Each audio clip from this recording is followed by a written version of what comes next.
नमस्कार। रउआ देख रहल बानी नारायणी न्यूज। रउआ साथे हम बानी संदीप त्रिपाठी। साहेबगंज बाजार के महावीर स्थान में श्री राम नाम अखंड संकीर्तन सह नवाह अष्टजाम के सुधानी पर शोभा यात्रा निकालल गईल। शोभा यात्रा में हाथी, घोड़ा आ रथ पर सवार श्री राम, लक्ष्मण, जानकी, हनुमान के झांकी मन के मोहत रहे। श्रद्धालु लोग सड़क के दोनों ओरी खड़ा होके एक नजर देखेला उतावला रहे। शोभा यात्रा पूरा बाजार में निकलल।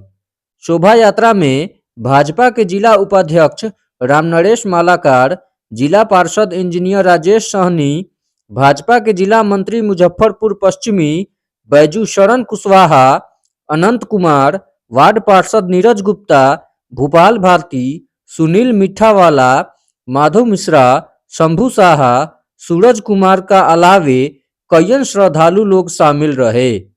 उहवे पुलिस इंस्पेक्टर मुकेश शर्मा, थानाध्यक्ष सुनील कुमार, दारोगा नीतीश कुमार, कुणाल कुमार, सुनील कुमार, रॉकी कुमार, राजेपुर ओपी अध्यक्ष नीरज कुमार सिंह, दारोगा प्रभु माझी, महेंद्र प्रसाद मंडल विधि व्यवस्था खातिर चौकस रहस।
रउआ सभे नारायणी न्यूज के लाइक करी, सब्सक्राइब करी।